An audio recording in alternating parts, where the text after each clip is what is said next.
Hello friends, welcome to easy notes for you online study channel. आप सबके अपने YouTube channel पे आप सभी का बहुत बहुत स्वागत है। फ्रेंड्स, यहाँ पर आज हम लोग 19 जून का जो क्वेश्चन पेपर है उसे कंप्लीट करने वाले हैं, तो जल्दी से सभी लोग लाइव आ जाइए। तो यहाँ पर हम क्लास को स्टार्ट करते हैं। मैंने कुछ क्वेश्चंस यहाँ पे बनाए थे, फिर मुझे लगा कि नहीं, आज क्वेश्चन पेपर को ही कंप्लीट कर देना बेटर रहेगा क्योंकि अभी टाइम बचा नहीं है ज़्यादा। तो डेट इज वाई मुझे दोबारा से पूरा पीडीएफ को पूरा कंप्लीट करना पड़ा। पुराना मतलब जो क्वेश्चंस थे उसको और जो नए क्वेश्चंस थे मिलाने में थोड़ा सा टाइम लग गया। बट चलिए, अभी क्लास स्टार्ट हो चुकी है, तो जरा एक बारी कंफर्म कर दीजिए कि एक बारी कि ऑडियो विजुअल सबको क्लियर है, किसी को कोई इश्यू तो नहीं आ रहा है। एक बारी सब लोग थम्स अप कर दो, जो भी क्लास में हो इस समय थम्स अप कर दो कि all thing is going well, सब चीजें सही हैं। आशु, रेखा, रंजना, अंजलि, भारती, श्रद्धा, मनीषा, दुर्गा, शबाना, विशाल, दीपशिका, साबिया, जेएफ प्रॉपर है। स्टार्ट करें आज की क्लास को। तो चलिए, यहाँ पर आपके सामने 19 जून का लेटेस्ट क्वेश्चन पेपर आपके सामने। यहाँ पर आपको बता दें कि ऑलरेडी हमारा व्हाट्सएप चैनल बन चुका है, तो आप लोग व्हाट्सएप चैनल को ज्वाइन कर सकते हो। और साथ ही टेलीग्राम ग्रुप, भाई टेलीग्राम में इस समय बहुत सारे यहाँ पर पीडीएफ की फाइल्स अवेलेबल हैं, स्टडी मटेरियल अवेलेबल है। तो यहाँ पर अगर आप चाहते हो कि पीडीएफ लेना, भाई आप लोगों से रिक्वेस्ट है, एग्जाम आ रहा है, ज्यादा से ज्यादा कंटेंट और ज्यादा से ज्यादा क्लासेस चाहते हो तो सपोर्ट करना शुरू करो, मेंबरशिप ले लो अगर अभी तक नहीं ली है आपने, या फिर अगर आप डोनेट करना चाहते हो तो आप कर सकते हो। ठीक है, आपको टेलीग्राम पर लिंक अवेलेबल करा दी जाएगी। जितना ज्यादा सपोर्ट उतना ज्यादा और बेटर कर सकेंगे हम लोग। तो यहाँ पर गाइस, आपको कल हमने डीआई के क्वेश्चंस दिखाए थे।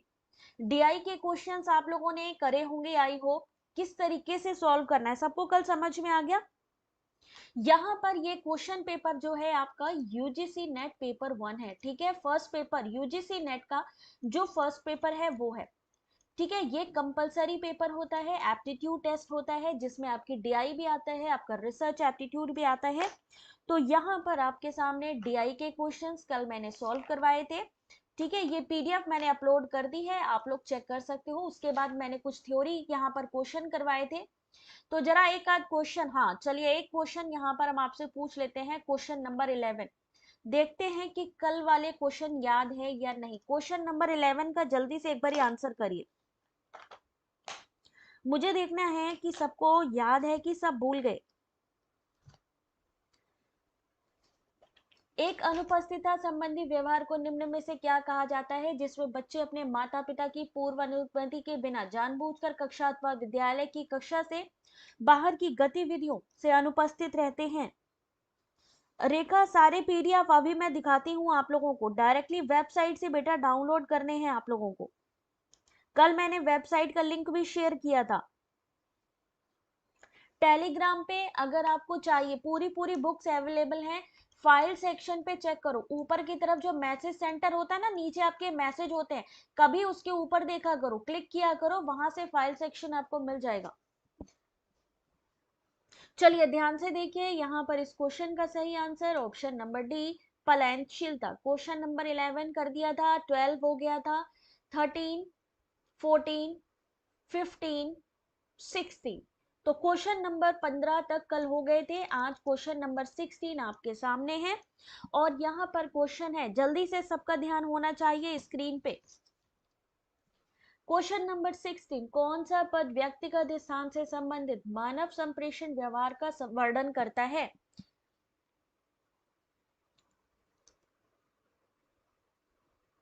जिन्होंने भी अभी तक सब्सक्राइब नहीं किया चैनल को या वीडियो को लाइक नहीं किया, I request to all of you, जल्दी से लाइक एंड शेयर कर दे। क्वेश्चन नंबर 16, चलिए सही आंसर देखते हैं अंशिका। क्वेश्चन नंबर बेटा सभी लोग, क्वेश्चन नंबर 16 सही आंसर है ऑप्शन नंबर डी, भूभाग्यता। मनुष्य एक सामाजिक प्राणी है, उसे अपने विचार भावनाओं को अभिव्यक्त करने के लिए संप्रेषण पर निर्भर रहना पड़ता है। यानी आप जानते हो कि जो आदमी है, जो मनुष्य है, वो कैसा होता है, सोशली होता है, ठीक है ना।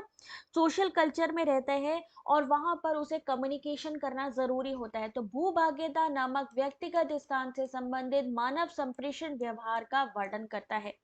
भाषा मनुष्य के संप्रेषण का महत्वपूर्ण माध्यम, भावबोध का अंतिम साधन है।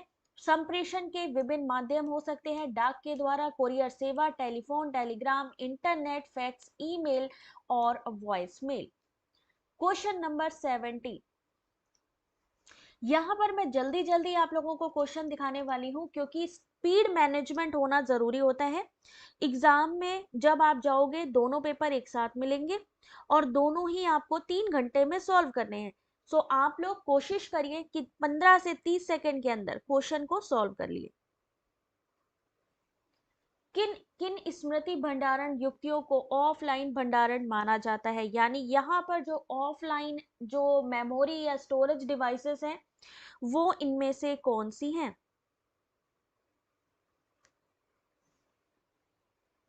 Hard disk drive, blu ray disc, DVD, CD, USB. USB का फुल फॉर्म क्या होता है?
वॉइस आ रही है मेरी?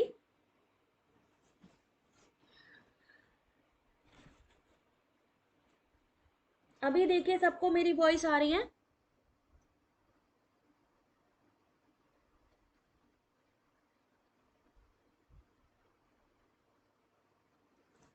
Question number 18। वो सांख्यिकी परीक्षण जिसके द्वारा अनेक समूहों के मध्यमानों के बीच अंतर की संभाव्यता सार्थकता की आंकलन किया जा सकता है, उसे क्या कहते हैं? क्लियर है वॉइस? चलो, वेरी गुड दीपशिका।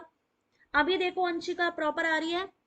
याद रखिए, जितने भी आपके टेस्ट काउंट होते हैं रिसर्च में, चाहे वो जेड टेस्ट हो, चाहे टी टेस्ट हो, चाहे एफ टेस्ट हो, अनोवा टेस्ट हो, पैरामेट्रिक टेस्ट हो, नॉन पैरामेट्रिक टेस्ट, इन सबको आपने पढ़ना है। पूछा जा सकता है कि what is parametric, what is non parametric test. Okay, Z test क्या है? अगर हमें छोटे वेरिएबल्स का अगर हमें टेस्टिंग करनी है तो उसके में कौन सा हम लोग टेस्ट करेंगे? टी टेस्ट किसके लिए होता है, या एफ टेस्ट किसके द्वारा दिया गया? तो यहाँ पर जो चीजें मैं आप लोगों से कह रही हूँ, I request to all of you, उसको नोट डाउन कर लीजिए, क्योंकि यहाँ से आपका 100% क्वेश्चन आने वाला है। और अगर आपने ये टेस्ट पढ़ लिए तो मान के रखिए 2 नंबर कंफर्म है आपके। Question number 18, option number B, analysis of variance, वह सांख्यिकी परीक्षण, स्टैटिक टेस्ट जिसके द्वारा अनेक समूहों के मध्यमानों के बीच अंतर की संभावित सार्थकता का आंकलन किया जाता है, प्रसरण विचलन कहलाता है। प्रसरण का विश्लेषण के तहत सांख्यिकी मॉडल एक संग्रह और एक नमूने में साधनों के बीच अंतर का विश्लेषण करने के लिए उनकी संबद्ध अनुमान प्रक्रियाओं का उपयोग किया जाता है। डॉक्टर प्रिया नमस्ते बेटा। उमा, यहाँ पर आपके सामने जो मैं आप लोगों को बता रही हूँ, देखो इस समय एग्जाम आ रहा है, जो चीज आप लोगों को बताई जाए प्लीज उसको नोट डाउन करिए और उसके छोटे छोटे से नोट्स बना लीजिए, जिसको आप लोग एंड टाइम पे रीड कर सके। ठीक है? क्वेश्चन नंबर 19, क्योंकि ऐसे क्वेश्चंस होंगे तो ऐसे क्वेश्चंस के लिए जब तक आपका कॉन्सेप्ट क्लियर नहीं है तब तक आप ऐसे क्वेश्चन सॉल्व नहीं कर पाएंगे। देख सकते हैं यहाँ पे 5 आपको ऑप्शंस दिए गए हैं एंड देन यहाँ पे 4 ऑप्शंस, यानी 1 क्वेश्चन इक्वल टू 9 ऑप्शंस। तो पढ़ने में टाइम लगता है कि नहीं लगता है? सत श्री अकाल मनु, किद्दा वीरे। कौन से गैर मौखिक संप्रेषण के एक प्रकार के रूप में अंग विक्षेपगत विज्ञान के बारे में सही है? कौन सी यूनिट का क्वेश्चन पेपर है ये? दीपशिका, कौन सी यूनिट है बेटा ये वाली? काइनेसिक्स का क्या मतलब होता है? जहां हम बॉडी मूवमेंट से संबंधित बात करते हैं। काइनेसिक्स वर्बल है या नॉन वर्बल है? Priyanka, kinesics is for Zulfikar. 19 का सी बताया है जुल्फिकर ने और बिल्कुल सही है option number C, CDNE only. Body movement kinetic can be subject to systematic analysis. Option number E, a person body language is a part of the social system shared with others. याद रखिए kinesics किसके लिए है? चेहरे के भाव, हाथों की हरकत, यानी बॉडी लैंग्वेज जो आपकी एक्सप्रेशन है उसको कहा जाता है। ये वर्बल है या non verbal? That is a non verbal communication. ठीक है, तो इसमें 3 तरीके की चीजें हैं, आंशिक चेष्टाओं क्रियाओं में सारगम, ये तो चीज आपको बताई दिया, यानी बॉडी मूवमेंट्स, काइनेसिक, सिस्टमैटिक एनालिसिस, और यहाँ पे person body language part of his social system shared with others. Question number 20, यहाँ पे कोडिंग डी कोडिंग के इस तरीके से क्वेश्चन आपको देखने को मिलेंगे, तो आई रिक्वेस्ट टू यू इस चीज को प्रैक्टिस कर लीजिए, तो यहाँ पर भी आपके 2 मार्क्स कंफर्म हो जाएंगे क्योंकि यहाँ से भी क्वेश्चन कंटिन्यू आ रहा है।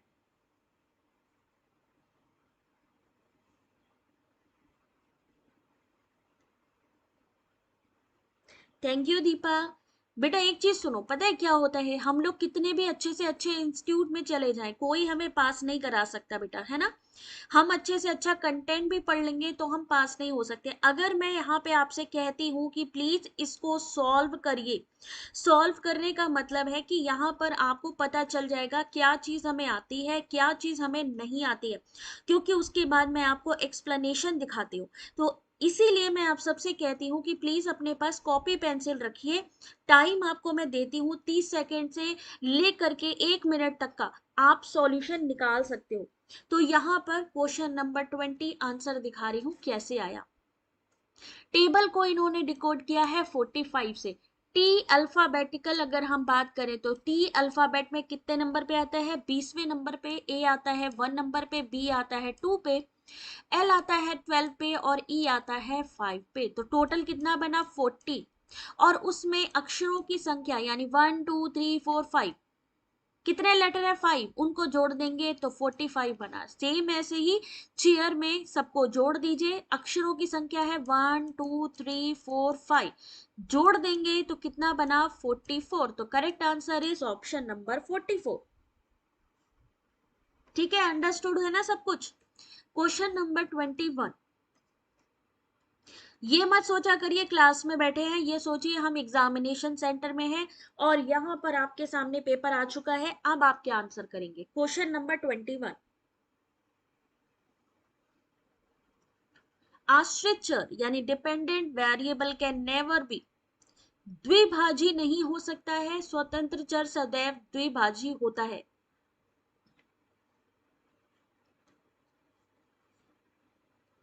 हाँ अंजलि, डोंट वरी बेटा, नवंबर में हमारा रिवीजन ही होगा, पूरा नवंबर में रिवीजन ही होगा। और आप सबसे रिक्वेस्ट है कि कोई भी क्लास मिस नहीं करेगा, क्योंकि यहाँ पर MCQ प्री YQ ये जितने भी हैं सब सॉल्व करवाऊंगी इस नवंबर में, तो कोई भी मिस मत करना।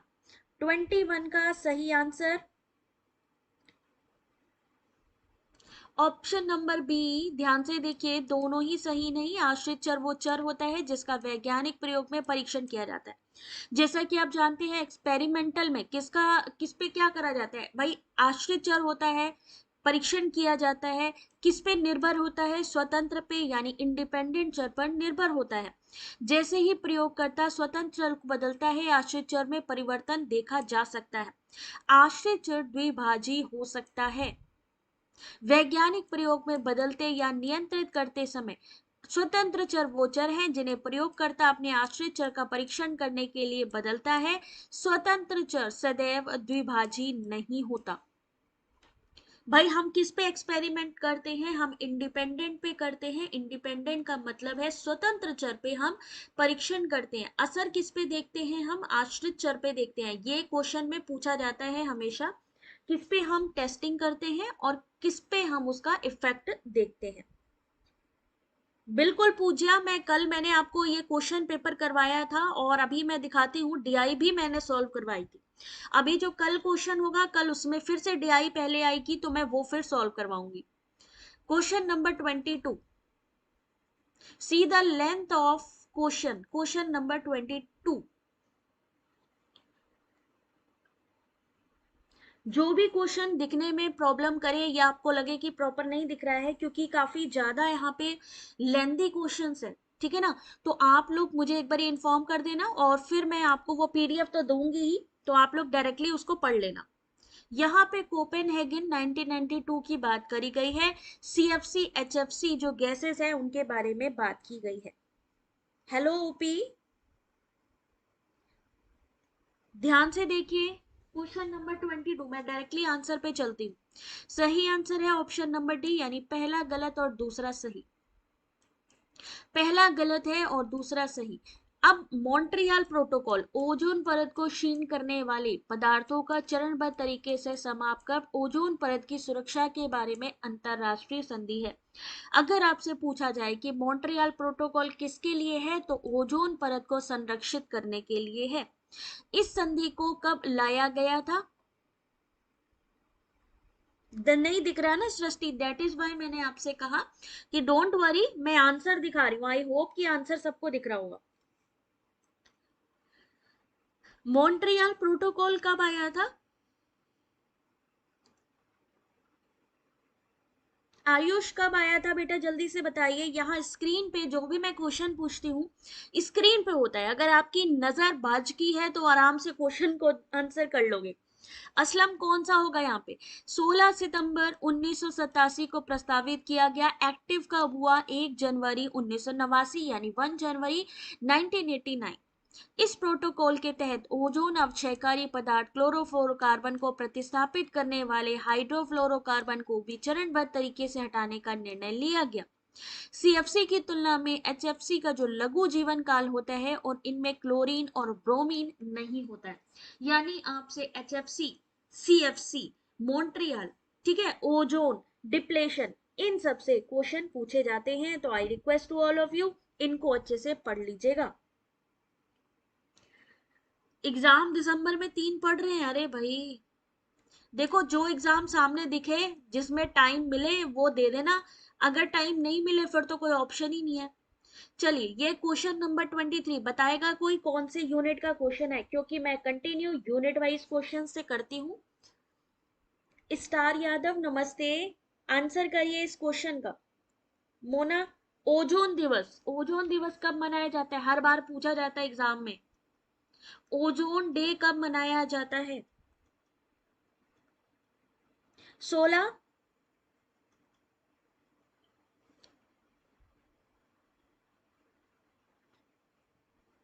निगमनात्मक युक्तियां या तो वैध होती हैं या वैध कैसी होती है? अवैध होती हैं। वैध निगमनात्मक युक्ति जिसमें सभी आधार वाक्य सत्य होते हैं वो ठोस युक्ति कहलाती है। और यहाँ पर मैंने एक चीज देखी है कि ये वाला क्वेश्चन मैं पहले आपको करवा चुकी हूँ जून के क्वेश्चन पेपर में। इसका मतलब है कि जब क्वेश्चन पेपर आता है तो उस समय वही क्वेश्चंस कई और लोगों के भी क्वेश्चन पेपर में देखा जा सकता है, ठीक है, तो एनालिसिस भी जो आएंगे उनको छोड़िएगा नहीं। क्वेश्चन नंबर 23, आंसर देखिए ऑप्शन नंबर बी, दोनों ही सही है लेकिन नॉट अ करेक्ट एक्सप्लेनेशन। जब कोई ये युक्ति दावा करती है कि उसके आधार वाक्य निष्कर्ष की सत्यता के साथ अकाट्य आधार प्रस्तुत करते हैं, तभी युक्ति की वैधता का परीक्षण किया जाता है। यानी निगमनात्मक युक्तियां या तो अवैध हो सकती हैं या वैध हो सकती हैं। और वैध भाई अगर सॉलिड होंगी, अगर सही होंगे, अगर हमारे प्रीमाइसेस ट्रू होंगे, अगर हमारे प्रीमाइसेस ट्रू होंगे तो जो हमारी कंक्लूजन होगा वो भी ठोस होगा। तो दोनों ही चीजें सही है, लेकिन ए का एक्सप्लेनेशन नहीं है आर में। क्वेश्चन नंबर 24, ओ भाई मैं सॉरी, क्वेश्चन नंबर 24 है, और ये क्वेश्चन कौन सा है, एमएस एक्सेल फॉर्मूला। ये मैंने इसलिए डाला क्योंकि मुझे पता है ये भी नहीं दिखेगा, हालांकि जब मैं पीडीएफ दूंगी तो आप लोगों को उसमें प्रॉपर दिख जाएगा, बट क्योंकि यहां पर ये भी आपको दिखेगा नहीं। देख सकते हैं लेंथ इसकी,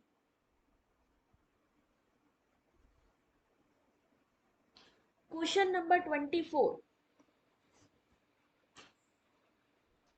यानी एमएस एक्सेल का जो फॉर्मूला है काउंट इफ, या फिर और भी जो फॉर्मूले हैं एक बार इसको देख लीजिएगा, क्योंकि यहां से अभी तक जो कंटिन्यू देखने में आ रहा है कि यहां से कंटिन्यू क्वेश्चंस आप लोगों के बन रहे हैं।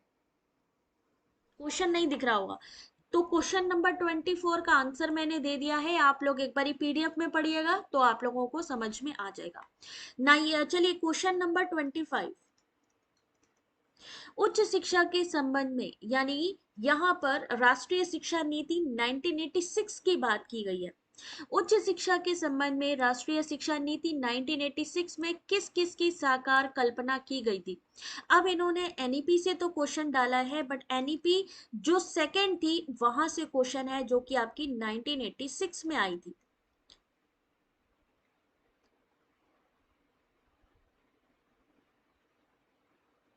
हायर एजुकेशन की कौन सी पीडीएफ नहीं मिली मोना, सारी मैंने अपलोड कर दी है बेटा, अभी मैं दिखा भी दूंगी, डोंट वरी। अगर नहीं हुई है तो भी मैं अभी अपलोड कर दूंगी दोबारा से। तो भाई जल्दी से वीडियो को लाइक तो कर दो इसी बात पे।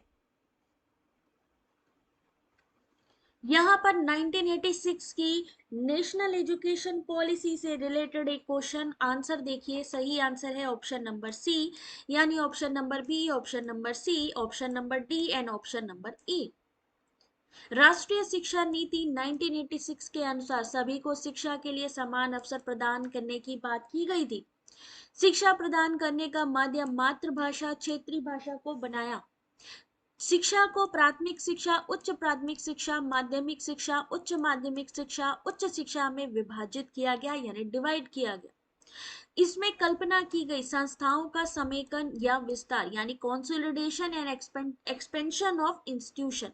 शिक्षकों का प्रशिक्षण, ट्रेनिंग ऑफ अ टीचर, स्वायत्त महाविद्यालयों का विकास, डेवलपमेंट ऑफ ऑटोनोमस कॉलेजेस, शोध का सुदृढ़ीकरण यानी स्ट्रेथनिंग ऑफ रिसर्च। यानी हम अभी एनईपी 2020 में जो पहली, दूसरी, तीसरी, अभी मैंने रिसेंटली काफी हायर एजुकेशन में इसके बारे में बताया है, तो हायर एजुकेशन की जो वो पीडीएफ है उसको एक बार अच्छे से पढ़ लेना।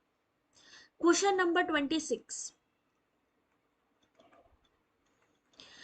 यहाँ पे क्वेश्चन है फैलेसी का। सभी गृहस्थ पालतू घरेलू पशु हैं और कोई भी एक श्रृंगी घरेलू पशु नहीं है, इसलिए कुछ एक श्रृंगी घरेलू पालतू नहीं है। बिल्कुल साबिया, मैं एक बारी एक्चुअली मुझे थोड़ा सा थ्योरी का, मेरे को 1 नवंबर तक कंप्लीट करनी है थ्योरी पूरी, तो मैं ऑलमोस्ट अपनी जो हायर एजुकेशन है उसको कंप्लीट कर चुकी हूँ, ऑलमोस्ट थोड़ा सा बचा है, मतलब ये समझो थोड़ा सा ही। उसके बाद इन्वायरमेंट का मैंने सोचा है कि environment as a revision MCQ में करवाऊंगी, क्योंकि अगर मैं थ्योरी करवाऊंगी तो मेरे ख्याल से आप लोगों को बाउंस मारेगा, इसलिए यहाँ पर आप बहुत जल्दी 1 तारीख से एमसीक्यूज और पीवाईक्यूज ही दिखेंगे अब आपको। तो क्वेश्चन नंबर 26 सही आंसर है ऑप्शन नंबर 1, अस्तित्व परख। सभी गृहस्थ पालतू घरेलू पशु हैं, कोई भी एक श्रृंगी घरेलू पशु नहीं है, कुछ एक श्रृंगी घरेलू पालतू, यानी किसके बारे में बात हो रही है, घरेलू पशुओं के बारे में, तो ये कैसा है, अस्तित्व परख है, एक्सटेंशियल फैलेसी। क्वेश्चन नंबर 27, अब यहाँ पर क्या करेंगे, ऐसा नहीं है कि सिर्फ हमने एक ही चीज पढ़ी है, हमें इसको भी पढ़ना है, हमें इसको भी पढ़ना है, हमें इसको भी पढ़ना है, क्योंकि अगर एक का एग्जाम्पल पूछा है तो नेचुरल सी बात है वो अगली बार किसी और का भी एग्जाम्पल देके आपसे पूछ सकते हैं। इसलिए डिनाइंग द एंटीसीडेंट यानी हेतु वाक्य निषेध दोष क्या होता है, affirming the consequent, drawing affirmative conclusion from negative premises, ये क्या है इनको पढ़ना है। हालांकि मैं बहुत जल्दी इसका रिवीजन कराने वाली हूँ फैलेसी का भी, तो कोई भी क्लास आप मिस ना करें। 27 क्वेश्चन नंबर, इंडियन लॉजिक आपके सामने है और आंसर करिए इंडियन लॉजिक का। क्वेश्चन है कि भारतीय शास्त्रीय न्याय मत के अनुसार सभी तर्क दोष वस्तुपरक तर्क दोष होते हैं। स्टेटमेंट 2 है कि न्याय वाक्य निगमनात्मक आगमनात्मक होता है किंतु अकारिक वस्तुपरक नहीं होता है। मटेरियल फैलेसी है या नहीं है, या फॉर्मल मटेरियल है, यही क्वेश्चन है आपके सामने। क्वेश्चन 27 चल रहा है। सृष्टि अभी अनअकैडमी की क्लास, अभी थोड़ा सा मेरा कुछ उसमें था कि कुछ क्लासेस लेनी थी, अभी फिर से अगर मेरे को अपॉर्चुनिटी मिलेगी देन फिर मैं आपको यहीं पर ही बता दूंगी कि नेक्स्ट क्लासेस कब होंगी, ठीक है, अभी नहीं है, अभी आप हमारे क्लास पे ही आराम से इसको देख सकते हो।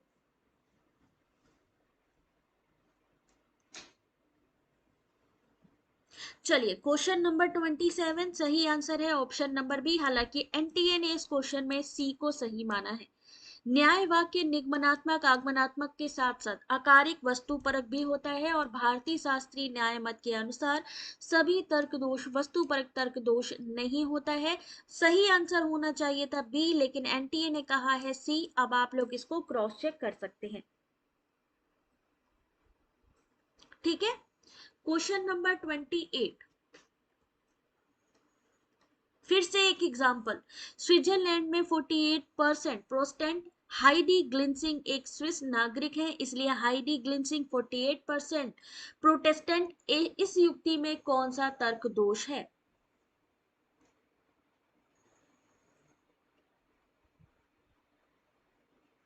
क्वेश्चन नंबर 28, अब याद रखिए hasty generalization, fallacy of composition, ad hominem या बैगिंग द क्वेश्चन, ये सारी चीजें फैलेसी ये जो है आपकी, इनको आप लोगों ने अगर अभी तक नहीं पढ़ा है तो पढ़ लीजिए, गूगल पे सर्च करिए, फोन सबके पास है, एंड्रॉइड है, तो सब लोग गूगल पे इसको सर्च करके इसके छोटे छोटे नोट्स बना लीजिए कि देखो हम लोगों को इजी वे पता होना चाहिए किसी भी चीज का। अब क्वेश्चन ऐसे नहीं होते हैं कि जहां पे आपको पूरा पूरा डिस्क्रिप्टिव में लिखना है, आपको शॉर्ट में लिखने हैं, शॉर्ट में मतलब क्या, नोट्स शॉर्ट में लिखने हैं, हाईलाइट चीजों को याद रखिए, और बाकी ये तो सारे ऑब्जेक्टिव आएंगे ही, आराम से कर लोगे।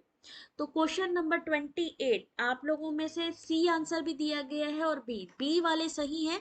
स्विट्जरलैंड में 48% प्रोटेस्टेंट है, हाइडी ग्लिंसिंग एक स्विज नागरिक है, एक पर्टिकुलर देश के बारे में बात की गई है। फैलेसी ऑफ कंपोजिशन यानी साहित्य दोष जिसको कह सकते हैं, ऑप्शन नंबर बी, ठीक है। Question number 29, question number 29, in wastewater treatment biological process are employed to remove mainly, अपशिष्ट जल उपचार में कौन सा मुख्यतः क्या हटाने के लिए जैविक प्रक्रियाओं का नियोजन किया जाता है। Question number 29, question number 29 option number A bacteria, B suspended solid, C fungi, D colloidal, option number E soluble organic compound.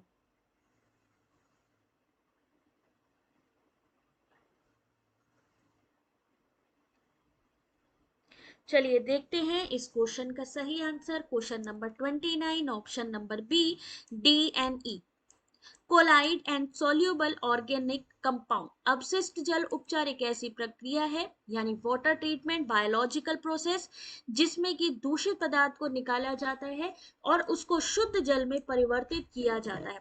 अपशिष्ट जल उपचार में मुख्यतः कोलाइड घुलनशील कार्बनिक यौगिक हटाने के लिए जैविक प्रक्रियाओं का नियोजन किया जाता है।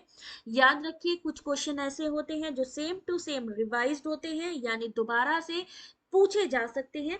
इसलिए हाँ, फैलेसी पे एक क्लास मेरी बहुत जल्दी होगी बेटा, तो यहाँ पर इनको भी याद कर लीजिए। या फिर अभी देखो जैसे यहाँ पे ऑप्शन दिए हैं, हो सकता है अगली बार आपको स्टेटमेंट में पूछ लिया जाए कि जो यहाँ पे बायोलॉजिकल प्रोसेस है वाटर ट्रीटमेंट का, waste water treatment, waste water से हमेशा आता है ना, तो वहां पर किस चीज का उपयोग करते हैं या किस चीज को निवारण करते हैं, उसको दूर करते हैं, रिमूव करते हैं। क्वेश्चन नंबर 30, बता सकते हैं ये कौन सी यूनिट का क्वेश्चन है? देवलीना, क्या आंसर हो सकता है? पूज्या रानी, देवता, आंसर करो बेटा जल्दी जल्दी। संजना,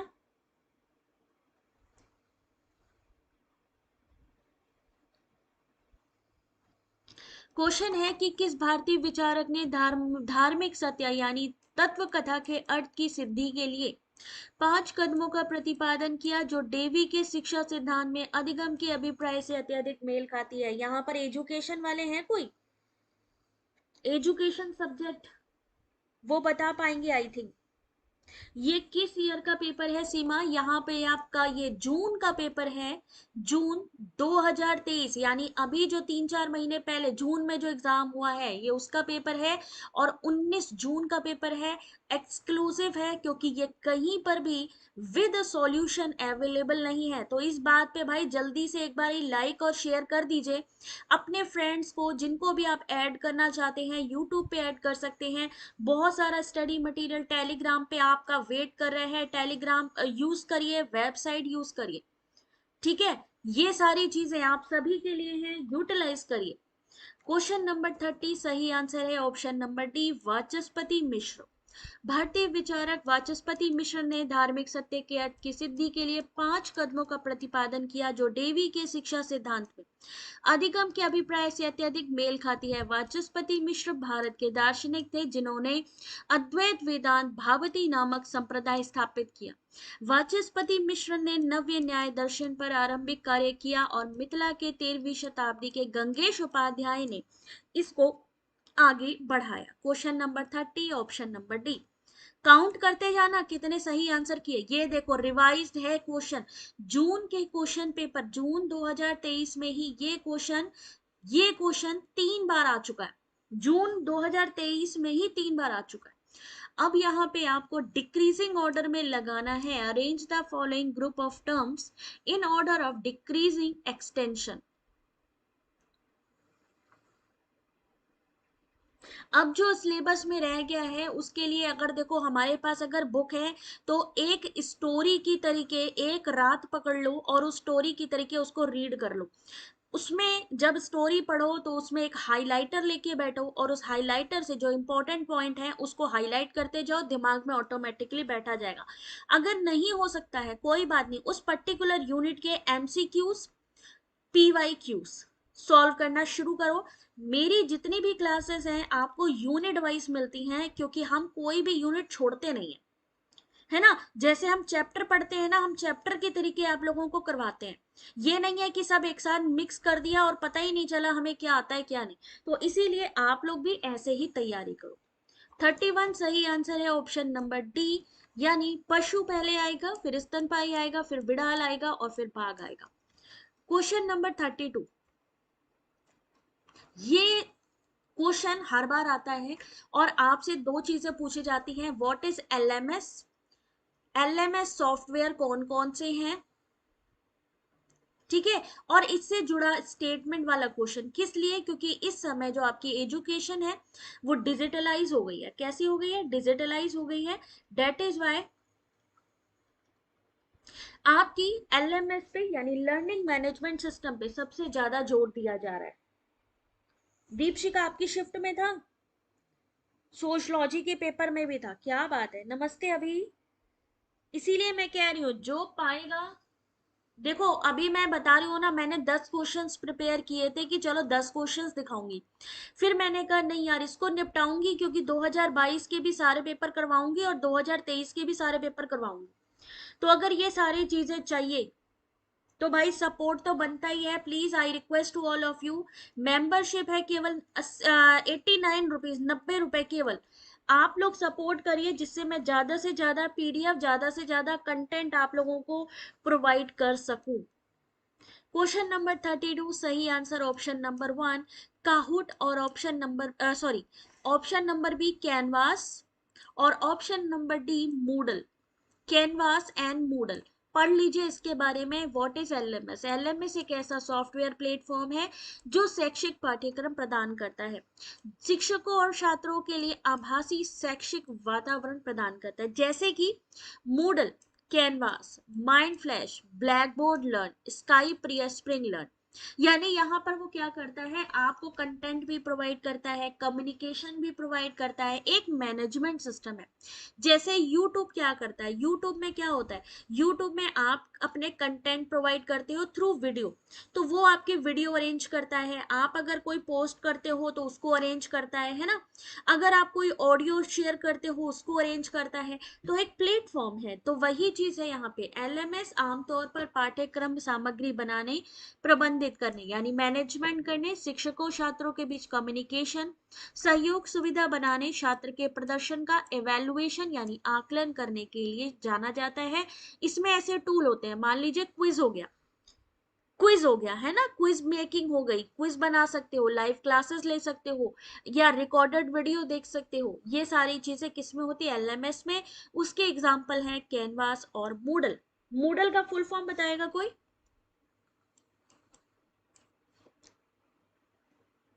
बिल्कुल, इन सब की पीडीएफ मिलेगी, और कल वाली जो मैंने क्लास ली है उसकी भी पीडीएफ है ऑलरेडी वेबसाइट पे।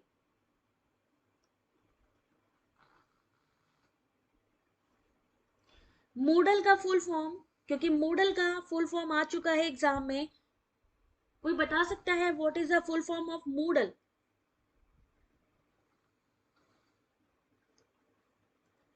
चलो सर्च कर लेना, बताना फिर, ठीक है। 33 क्वेश्चन नंबर, मैथ में भाई आगे बढ़ जाओगे, बाकी के क्वेश्चंस कर लोगे। 33 क्वेश्चन नंबर पे क्या करेंगे अब आप लोग? ये जिसको फ्री पीडीएफ चाहिए भाई जल्दी से क्या करना है, अगर चैनल को, भाई क्या है कि हमने अभी देखा चैनल पे कि केवल 66% लोगों ने ही सब्सक्राइब किया है, जो लोग वीडियो वॉच करते हैं। यानी अराउंड 40% ऐसे कैंडिडेट है जिन्होंने सब्सक्राइब नहीं किया हुआ। तो प्लीज सब्सक्राइब कर लो भाई, फ्री की मटेरियल है, आप लोगों के लिए है। ये पीडीएफ में आंसर जैसे अभी आप लोग देख रहे हो ऐसे ही मिलेगी। किसी व्यक्ति ने रुपए 7 में 4 की दर से कुछ संतरे खरीदे और 13 रुपए में 7 की दर से बेच दिए, जिससे उसे 30 रुपए का लाभ हुआ, और उसके द्वारा खरीदे गए संतरों की संख्या कितनी होगी?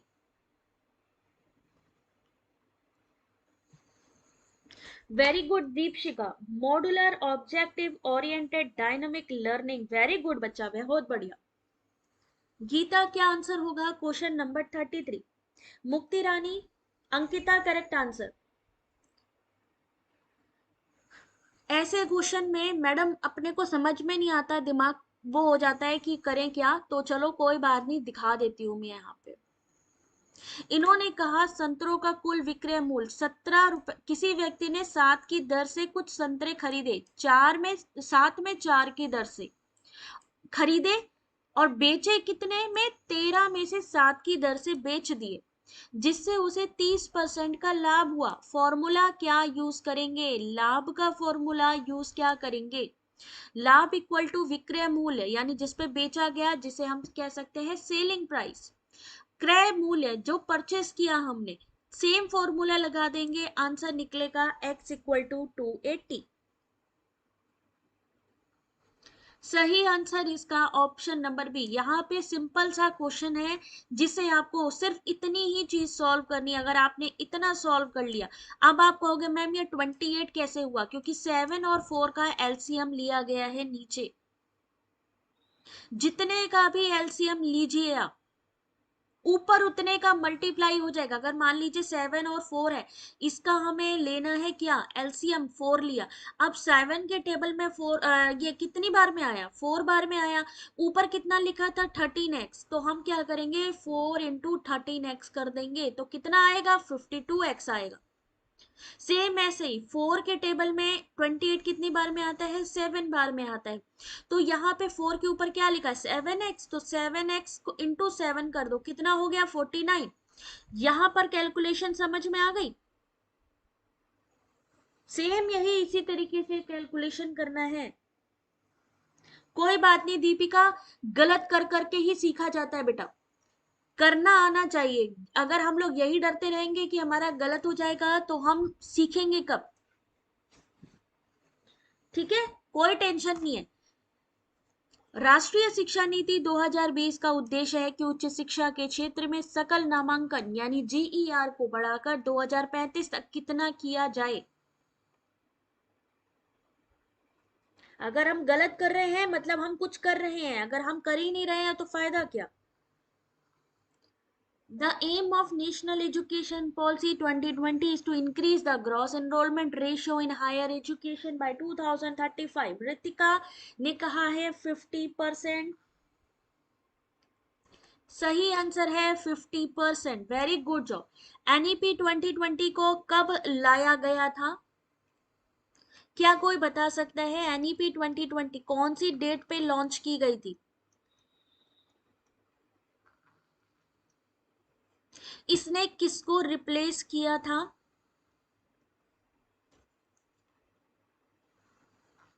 इसने किसको रिप्लेस किया? एनईपी 2020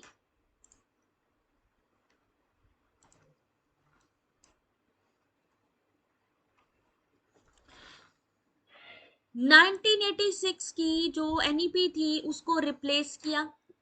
1986 की जो एनईपी थी उसको रिप्लेस किया। आई कब थी? 29 जुलाई 2020। और किसके द्वारा लाई गई? प्रपोज किसने किया? ये किसकी रिपोर्ट पे आधारित थी एनईपी 2020? किसने रिकमेंड किया था? कौन थे मेन इनके जिन्होंने एनईपी 2020 का पूरा ढांचा सिलेक्ट किया था? 29 जुलाई 2020। स्टेटमेंट वाला क्वेश्चन आपके सामने, इसी तरीके के स्टेटमेंट वाले क्वेश्चन आपके सामने आएंगे, तो इसी तरीके आप लोग पूरा डिटेल पढ़िए।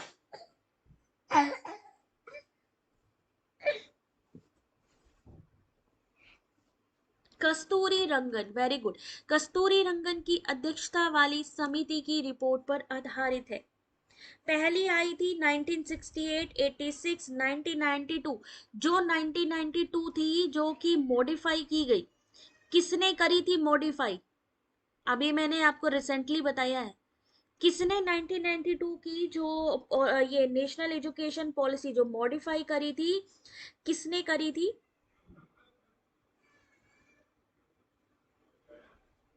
मैं 1992 की बात कर रही हूँ बेटा। हिना, रंजना, आपने सही बताया है कस्तूरी रंगन। लेकिन 1992 की जिसने मॉडिफाई की थी भारती, वो कौन थे? रेखा, सृष्टि, कौन थे? बताओ जरा जल्दी। प्रिया बताओ फटाफट।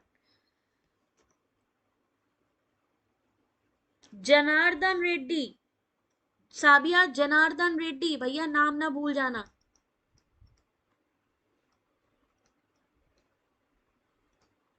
कल ही बताया था, परसों भूल गए सबके सब। 1992 मॉडिफाई किया था जनार्दन रेड्डी ने। क्वेश्चन नंबर 35 एमसीक्यू में जो लाऊंगी आपको, ये मत सोचना कि इजी होंगे, क्योंकि मैं जो लेवल है ना एग्जाम का, जो टफ लेवल है उसी अकॉर्डिंग एमसीक्यूज लाऊंगी टॉपिक वाइज, यानी यूनिट वाइज ही आपको एमसीक्यूज मिलेंगे। इस वजह से आप लोग अपने आप को थोड़ा कमर कस लीजिए और मेरी किसी भी बात का बुरा मत मानिएगा। इनकेस अगर मैं डांटू भी बीच में कि जहां गलती हो, तो उस चीज को पॉजिटिवली लेने की कोशिश करिएगा। Which of the following are the prominent feature of self-directed learning? Question number 35। Speed बढ़ाइए भाई सब लोग अपनी अपनी। अंकिता स्पीड बढ़ा बेटा।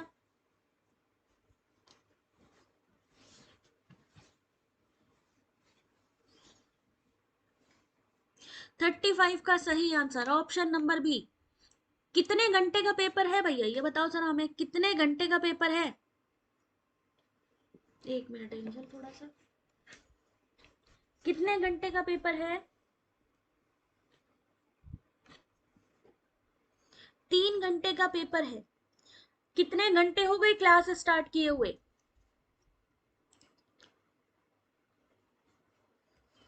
कितने टाइम हो गया क्लास स्टार्ट किए हुए, ये बताएगा कोई? कोई गैप भी नहीं है बीच में। 3 घंटे का पेपर है, बिल्कुल सही बात है। आपको मालूम है क्लास स्टार्ट किए हुए कितना टाइम हो गया है? 45 मिनट्स। और 45 मिनट्स में हम अभी सोचिए कि स्टार्टिंग के ऑलरेडी 15 क्वेश्चंस हम कर चुके थे, यानी 15 यानी 40, यहाँ पे अभी हमारा जो क्वेश्चन है वो कितना है, 35 चल रहा है। यानी कितने क्वेश्चन हमने करे अभी तक? कितने क्वेश्चन करे हैं? 20। और 20 के लिए 45 मिनट, स्पीड सोचिए कितना है हमारी। Thank you Bharti. 45 मिनट में सिर्फ 20 क्वेश्चन, सोचो एग्जाम में क्या होगा। चलो क्वेश्चन नंबर 36 देखिए जल्दी से। पढ़ने में भी टाइम लगता है। निम्नलिखित कंप्यूटर भंडारण संगठकों के उनकी अधिगम गति के अवरोही क्रमानुसार सही क्रम की पहचान कीजिए। किसमें कितना स्टोरेज होता है उसके अकॉर्डिंग आपको तीव्रतम से सबसे मन, यानी जिसमें सबसे ज्यादा स्पीड है उससे लेकर के सबसे कम की तरफ जाना है, यानी अवरोही।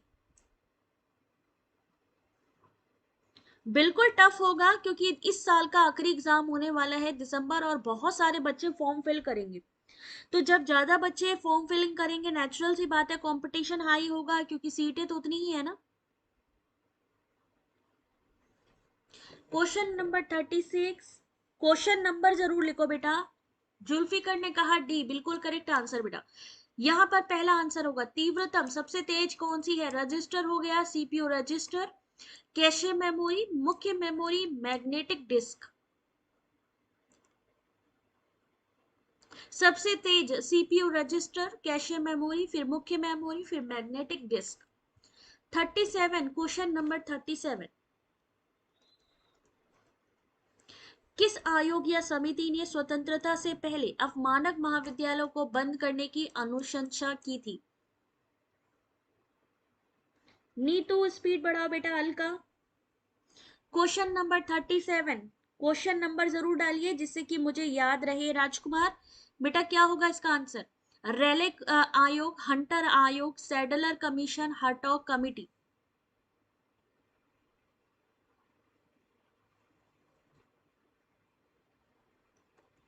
रंजना, किसमें? फॉर्म फिलिंग में पेमेंट नहीं हो रहा, टेक्निकल इशू है, डोंट वरी, थोड़ी देर बाद ट्राई करो।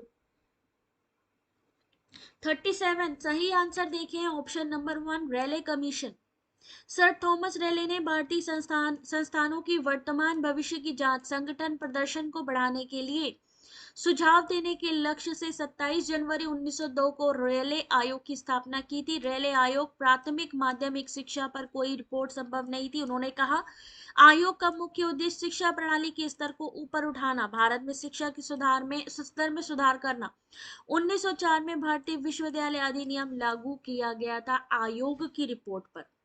38 question number,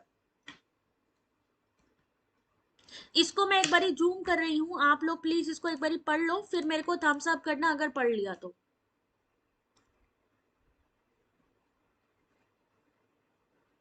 cut off high जा सकती है, अगर आपकी पेपर इजी होगा तो कट ऑफ ज्यादा जाएगी। वैसे तो देखिए कट ऑफ कभी कम गई ही नहीं है, अभी जो मैंने 2-3 सालों में देखा है कट ऑफ हमेशा ज्यादा ही गई है। इसीलिए तो मैं आप लोगों से कहती हूँ कि भैया कोशिश करिए 70% से ज्यादा ही लाने की, पेपर 1 पेपर 2 बोथ में। The Buddhist communication theory is simple and one-sided. The Buddhists understand communication as a social and moral act. यानी बौद्ध संप्रेषण सिद्धांत किसमें आ गया है? कम्युनिकेशन में। चलिए यहाँ पे क्वेश्चन नंबर 38, ऑप्शन है इसका, निवेदिता ने कहा है डी, देखते हैं सही है या नहीं। बिल्कुल सही जवाब है, पहला गलत है और दूसरा जो है वो सही है। बौद्ध धर्म की सभी शाखाओं में नैतिक जीवन पर बल दिया गया। बौद्ध धर्म के अनुयायी अहिंसा और करुणा जैसे गुणों पर जोर देते हैं। बौद्ध धर्म में कोई सर्वोच्च देवता नहीं है। बौद्ध संप्रेषण सिद्धांत साधारण और एक तरफा न होकर अत्यंत व्यापक है। बौद्ध लोग इसे एक सामाजिक और नैतिक क्रिया के रूप में मानते हैं। ठीक है, ये दो तरफा होता है। चलिए अगला क्वेश्चन आगे भी आ सकता है, बौद्ध बौद्ध संप्रेषण से आ जाए या किसी और से, तो एक बार ये सारी चीजें पढ़ लेना। क्वेश्चन नंबर 39, इजी सा क्वेश्चन है आपके सामने। 39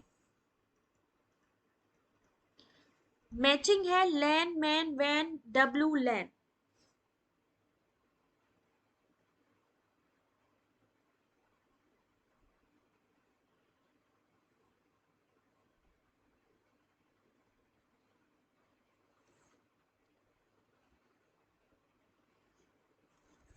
क्वेश्चन नंबर 39,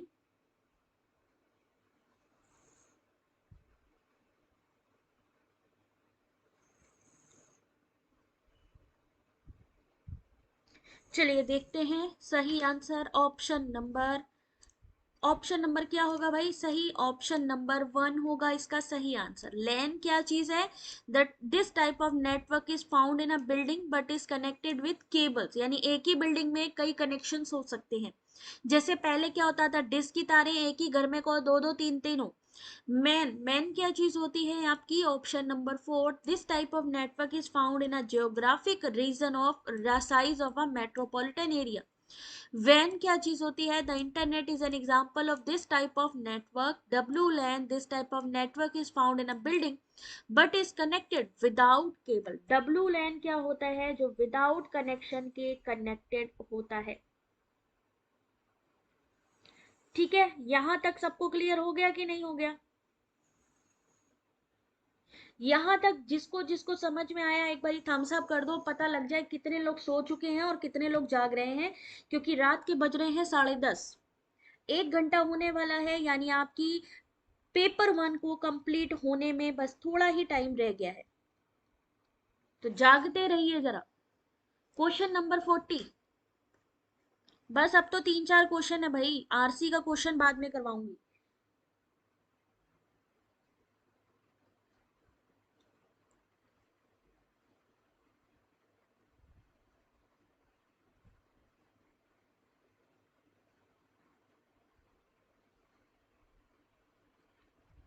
कोई ट्रेन पी स्टेशन से 6 AM पर छूटती है और दूसरे स्टेशन पर 10 AM पर पहुंचती है।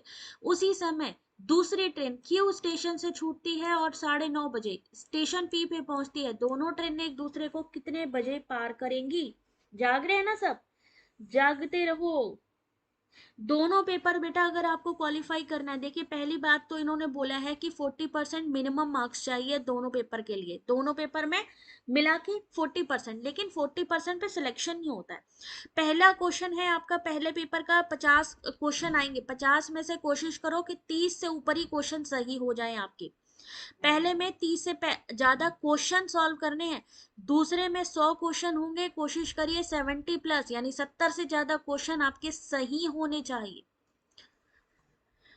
क्वेश्चन नंबर 40 सॉल्यूशन देखिए अनु, क्वेश्चन नंबर 40 इसको आराम से सॉल्व करना, बाद में मैं फटाफट क्वेश्चन नंबर 41 दिखाती हूँ, वरना भी सो जाएंगे सारे लोग।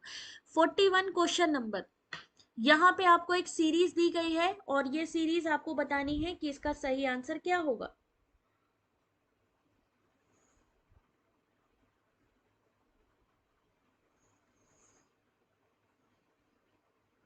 DCC, फिर डैश, फिर BA, फिर डैश, फिर AD, फिर डैश CCBA, फिर डैश, फिर A।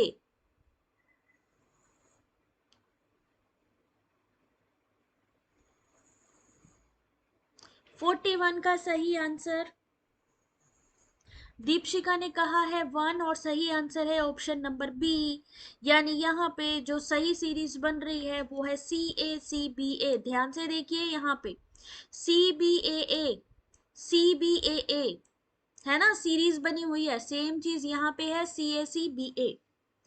42 question number,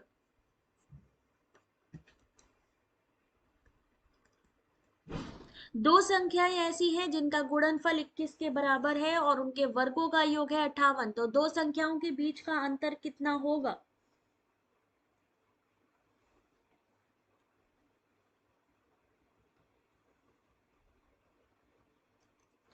question number 42 आपके सामने। चलिए कोई बात नहीं, आंसर दिखा देते हैं आपको। सही आंसर है ऑप्शन नंबर 1। इसको थोड़ा सा एक बारी आप लोग पढ़ लेना तो आराम से सॉल्यूशन आपको मिल जाएगा। फॉर्मूला सिंपल लगा हुआ है, बस इसको सॉल्यूशन निकालना आना चाहिए। जिसको बेसिक आता है उतना ही। क्या जनरल को कितने आना चाहिए मार्क्स? जनरल वालों की ही बात कर रही हूँ कि अगर जनरल कैटेगरी पे आप जाओगे तो कम से कम कोशिश करो 65 से ज्यादा मार्क्स लाओ। आशु, अभी अन अकेडमी पे जो मेरी नेक्स्ट सेशन होगा देन फिर मैं आप लोगों को इन्फॉर्म करूंगी, पहले अपने यूट्यूब चैनल पे, ठीक है? फिर उसके बाद, क्योंकि मेरी फ्री क्लासेस होती है, चार्जेस नहीं है ना यहाँ पे ना वहां पे। सपोर्ट कर सकते हो जिसको भी सपोर्ट करना है, बट कोई ऐसा स्पेशल कोई किसी को कंपल्शन नहीं है ना? तो वैसे ही वहां पर भी आप अन अकेडमी को जब लगेगा कि नहीं भाई फिर से इनको स्पेशल क्लासेस देनी चाहिए, वो फिर अप्रोच करेंगे और फिर मैं आप लोगों को बताऊंगी, ठीक है? चलिए अगला क्वेश्चन है आपके सामने 43। जिन अध्ययनों में मनुष्य शामिल होते हैं उनमें ऊब और थकान जैसे मनोवैज्ञानिक परिवर्तनों के कारण प्रतिभागियों में अल्पकालिक या दीर्घकालिक परिवर्तन हो सकते हैं। इससे आंतरिक वैधता को निम्नलिखित में से कौन सा खतरा होता है? Maturation threat, history threat, selection threat और इंस्ट्रूमेंटेशन थ्रेट।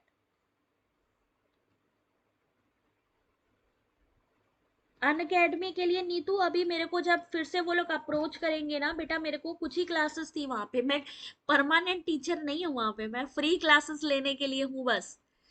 मैंने भैया पहले ही बोल रखा है, मेरे को भैया पेड वेड का चक्कर मत पालो। बच्चे मेरे साथ ऑलरेडी माई मेरे वाइट उस पे यूट्यूब पे लगे हुए हैं, और बहुत सारे ऐसे बच्चे हैं जिन्होंने मेंबरशिप ले रखी है। तो पैसे थोड़ी ना मैं वहां पे कहूंगी कि भैया ले लो, जिसको लेना है बैच तो वो ले सकता है, वो उसके ऊपर है, बट कोई चार्जेस नहीं है।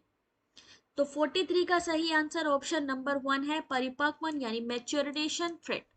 आंतरिक वैधता वो सीमा जिस सीमा तक साक्ष्य का एक भाग किसी विशेष अध्ययन के संदर्भ में कारण प्रभाव के बारे में कथन का समर्थन करता है। एक शोध अध्ययन की वैधता से क्या तात्पर्य है कि अध्ययन प्रतिभागियों के बीच उत्पन्न परिणाम अध्ययन की सीमा के भीतर समान व्यक्तियों के बीच सही निष्कर्षों का प्रतिनिधित्व करते हैं। वहां पर आ जाए, अच्छा जी, परमानेंट करा लें। चलो कोई बात नहीं, यहां पर मैं बेटर हूं यार, अपने हिसाब से काम कर लो। Question number 44। फ्री में हूं इसी वजह से थोड़ा सा सही रहता है, नहीं तो वहां पे तो भैया पैसे लाओ बात होती है। कितने लोग पैसे देंगे ये बता दो जरा। संयुक्त राष्ट्र संघ के पूर्व महासचिव कोफी अन्नान ने एक बार कहा था कि संभवतः आज का एकमात्र सर्वाधिक सफल अंतरराष्ट्रीय पर्यावरण समझौता कौन सा है? तो भाई इसलिए सपोर्ट करना बनता है कि नहीं? कितने लोग अच्छा आज मेरे कहने से सिर्फ 90 रुपए का जो मेंबरशिप है वो ले लेंगे आज? कितने लोग सपोर्ट करेंगे भाई ये बताओ? इतनी सारी 2500 से ज्यादा तो पीडीएफ पेपर 1 में ही डली हुई है फ्री में। कितने लोग सिर्फ एक 90 रुपए या 100 रुपए का सपोर्ट करेंगे? भैया जल्दी से एक बारी हैंड्स अप करो बोलो। या तो उनकी आप 15,000 की फीस, या तो सिर्फ 100 रुपया भाई, 90 रुपया सपोर्ट के लिए, जिससे कि आपको कंटेंट की वैल्यू समझ में आ जाए कि कितनी मेहनत की गई है इस पे। 44 का सही आंसर है option number B, Montreal protocol. संयुक्त राष्ट्र संघ के पूर्व महासचिव कोफी अन्नान ने एक बार कहा था कि संभवतः आज का एकमात्र सर्वाधिक सफल अंतरराष्ट्रीय पर्यावरण समझौता मॉन्ट्रियल प्रोटोकॉल है। मॉन्ट्रियल ओजोन परत को क्षीण करने वाले, ये तो अभी आपको बताई थी तब मॉन्ट्रियल प्रोटोकॉल के बारे में ये सारी चीजें रंजना ने ली है। बिल्कुल, जिन्होंने भी लिया हुआ है मेंबरशिप उनका कलर चेंज है, उनके में देख सकते हो नाम के आगे कलर ही चेंज हो चुका है। चलो कोई बात नहीं, लास्ट क्वेश्चन आज का, क्वेश्चन नंबर 45। क्वेश्चन है आपके सामने, आप लोगों को लगे सपोर्ट करना, आपको लगे कि नहीं भैया वैल्यू है किसी चीज की तो करना, अदरवाइज तो कोई बात ही नहीं है। चलो which of the following statement is correct about internet of things. कभी कभी आईओटी का फुल फॉर्म आया जाता है कि आईओटी का फुल फॉर्म क्या है, तो ये है इंटरनेट ऑफ थिंग्स। तो हार्डवेयर युक्तियों की अंतर संबंधित नेटवर्क, सेंसर और कनेक्टिविटी आवश्यक सॉफ्टवेयर के द्वारा एक स्मार्ट परिवेश का सृजन कर सकने वाले इंटरनेट ऑफ थिंग्स के बारे में निम्नलिखित में से कौन सी चीज सही है। आईओटी के लिए कौन सी चीज सही है।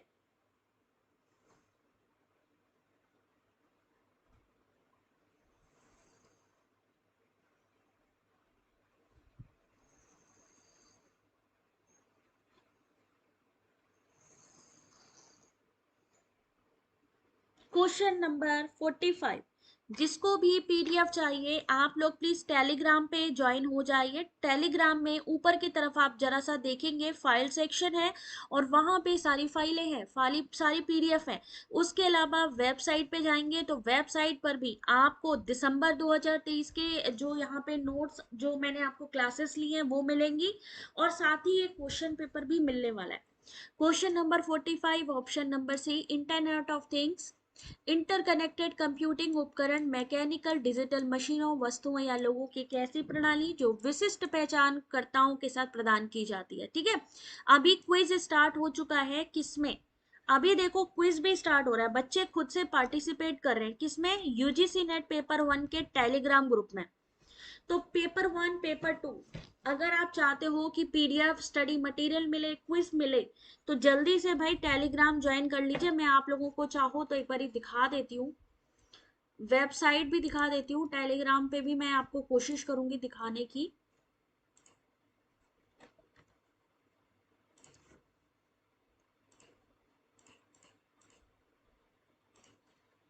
चलिए यहाँ पे हम आए। ठीक है, गूगल पे आप लोग क्या करेंगे, easy notes for you online study .in blue रंग का लोगो बना हुआ है, यहाँ पे आप लोग देख सकते हैं। ठीक है, और easy notes for you online study .in India वाला इन लगाना है आपको। फिर इसको ओपन करेंगे आप, यहाँ देखिए आपको काफी चीजें पहले दिख जाएंगी। दिसंबर 2023 का पेपर, ये देखिए, ये लिंक भी ओपन कर सकते हैं, यूनिट वाइज नोट्स ओपन कर सकते हैं, पेपर 1 यूनिट जून 2023 की ये पूरी चीजें। इस पे क्लिक करिए, पहले ही नंबर पे आ रहा होगा आपको। ठीक है, अब यहाँ पे जब आप उसको ओपन करेंगे तो यहाँ पे आप थोड़ा सा स्क्रॉल करके देखेंगे तो यहाँ पे ढेर सारी क्विज भी डली हुई हैं और अभी एग्जाम तक मैं इसमें और क्विज भी डालने वाली हूँ। ये देखिए, यूजीसी नेट 2023 का क्वेश्चन पेपर,